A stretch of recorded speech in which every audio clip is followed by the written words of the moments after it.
Oxygen இல்லாமல் இந்த flower part எப்படி எரியுது?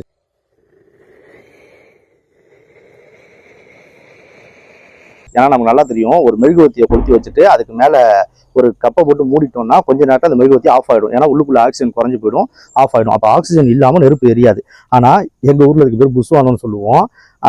இங்கிலீஷில் ஃப்ளவர் பாட்னு சொல்லுவாங்க, ஒவ்வொரு ஊரில் ஒவ்வொரு மாதிரி சொல்லுவாங்க. பூத்தொட்டி அப்படின்னா கூட சொல்லுவாங்க.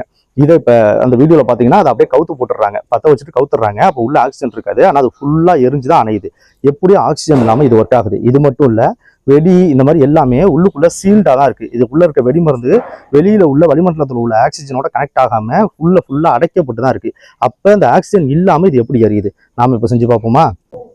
புஸ்வானத்தை வச்சுட்டேன், ஏன்னா புஷ்ஷுன்னு வானத்தை நோக்கி போகுதுல்ல, அதனால இதுக்கு பேர் புஸ்வானம். என்னென்ன சொல்றான் பாருங்க. பசங்க இதை சொன்னா கலாய்ப்பானுங்க, வெளியூர் பசங்க.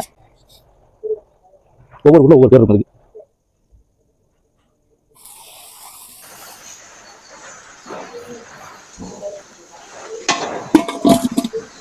காத்து போல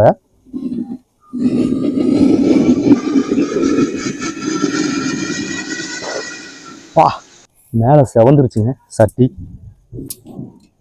சொடவே முடியல, ஃபுல் ஹீட்டு.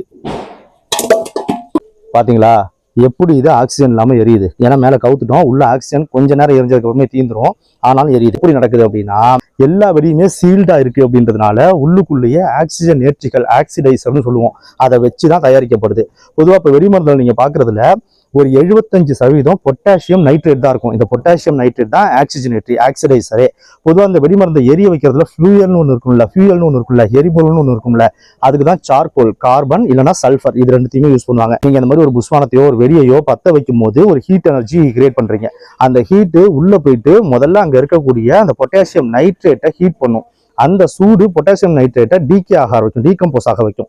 அப்படி அது அழியும் போது அது ஆக்சிஜனை வெளிப்படுத்தும். ஒரு நைட்ரேட் மாலிகுலுக்குள்ள 3 ஆக்சிஜன் ஆட்டம்ஸ் இருக்கும். இப்போ நீங்க சூடு பண்ணும்போது அது டீகே ஆகுது இல்லையா, டீகம்போஸ் ஆகுது இல்லையா அந்த நைட்ரேட், அப்ப அது ஆக்சிஜனை ரிலீஸ் பண்ணும். அந்த ஆக்சிஜன் தான் உள்ளுக்குள்ள ஏற்கனவே இருக்கிற அந்த எரிபொருட்களுக்கு, சல்ஃபருக்கு, கார்பனுக்கெல்லாம் தேவையான ஆக்சிஜனை சப்ளை பண்ணும். அதனாலதான் அது ஃபுல்லா சீல்ட் ஆகி இருந்தாலும் வெளியில வளிமண்டல ஆக்சிஜன் இல்லைன்னா கூட அதால எரிய முடியுது. இப்படிதான் இந்த விஷயம் ஒர்க் ஆகுது. சட்டியை கவுத்து வச்சாலும் புஷ்வானம் எரியுது. வெடி, சில பேர் வெடியை கூட அதே மாதிரி ஒரு சட்டிக்குள்ள வச்சு வெடிப்பாங்க, அந்த வெடியும் வெடிச்சு அந்த சட்டி மேல பறந்து போறதெல்லாம் பார்த்துருப்பீங்க. இதெல்லாமும் இப்படிதான் ஒர்க் ஆகுது. ஆனா ஒரு மெழுகுவர்த்தியில அந்த மாதிரி ஆக்சிடைசர், ஆக்சிஜனை கொடுக்கக்கூடிய எந்த ஒரு பொருளும் இல்ல, சாதாரண எரிபொருள் மட்டும்தான் அதுல இருக்கு அப்படின்றதுனால அது அப்படி கவுத்து வச்சோம் அப்படின்னா உடனே அணைஞ்சு போயிடுது, ஆக்சிஜன் தீர்ந்து அணைஞ்சு போயிடுது.